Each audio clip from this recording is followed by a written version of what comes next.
So in this video, we're going to be looking at dot and cross diagrams for ionic bonding itself. Now, ionic bonding, we consider that to be the strong electrostatic attraction between oppositely charged ions, where we have a positive ion attracted electrostatically to a negative ion itself.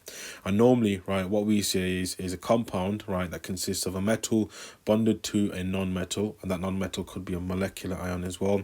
We consider that substance to have ionic bonding itself. And normally, right, the metal, it loses electrons and forms a positively charged ion, and the non-metal, it gains electrons to form a negatively charged ion itself as well. Now in some cases you can actually end up with something like ammonium ions, and they're going to have an ionic bond, right, between the ammonium ion and let's say the chloride ion itself, and we've got two non-metals in this case, right? So there are some exceptions, but of course you've got to think about it in terms of ions mainly, right? If you've got two oppositely charged ions, they're going to attract to each other to create an ionic bond itself.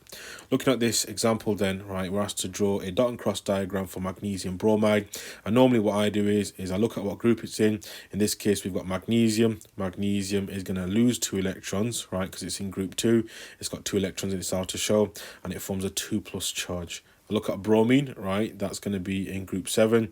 It's going to gain an electron and it's going to form a negative charge, and I've got 2 bromide ions itself. Now to draw the dot and cross diagram, right, we take magnesium and we say, okay, it's lost 2 of its electrons, so the outer shell must be empty.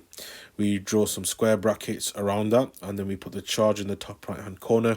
Same thing with bromine, right? How many electrons does it already have in its outer shell? Well, we know it's going to have 1, 2, 3, 4, 5, 6, 7 of its own electrons, and so, right, we know it's got 7 of its own electrons. It gains 1 and it forms a 1- charged bromide ion, which we can show, right, by putting a cross to show it's gained an electron from another species, and that species in this case is going to be the magnesium itself, because magnesium loses 2 electrons and each bromine atom gains an electron each to form a bromide ion. Now normally you would be asked, right, to draw separate ions, but in the OCR exam board you can actually just put a 2 here to show that you've got 2 bromide ions itself, right? So yeah, we can think about this process in terms of redox as well, where magnesium is going to lose 2 electrons, so it is going to be oxidized, and then we know bromine is going to be reduced because it gains an electron each. So moving on, right, I've got some examples for you to try. Feel free to pause the video following the steps. I want you to try these and then resume once you're ready to check your answers. So yeah, in this case, we've got sodium chloride. Sodium is going to be positively charged. It's in group 1, loses an electron and forms a sodium plus ion. Chloride is going to be looking like that because it's got 7 electrons in its outer shell and it gains 1 from sodium to form a chloride ion.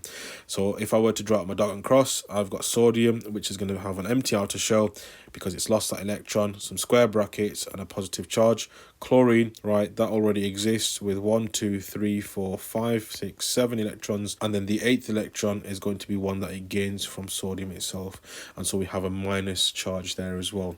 Looking at the next one, we've got sodium nitride. So in this case, I've got sodium.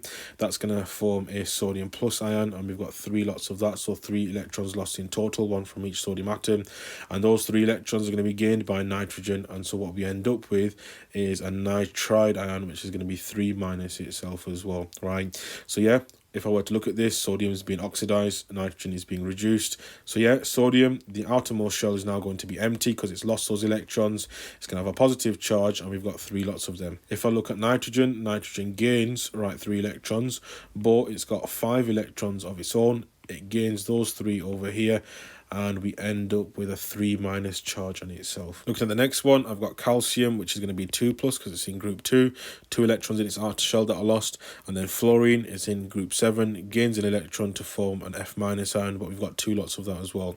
Now if we were to draw that, calcium again is going to have an empty shell because it's a metal, and then we end up with a 2+ charge. Fluorine, it's going to have 7 electrons of its own in its outer shell, so we end up with something that looks like this, but it gains 1 electron, right, and so we end up with a fluoride ion, but 2 lots of it itself. So what about the next one? I've got aluminium. Aluminium is going to be in group 3, so it loses 3 electrons to form an aluminium 3+ ion, and we've got 2 lots of that. Oxygen's in group 6, gains 2 electrons for each atom to form 3 oxide ions itself, right? And the electrons there balance.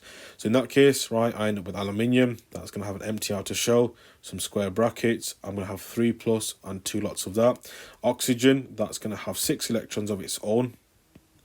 And then the remaining 2 are going to be gained from aluminium as well. I need some square brackets there, and then I put a 2 minus charge there, and then the 3 for the amount of oxide ions we've got.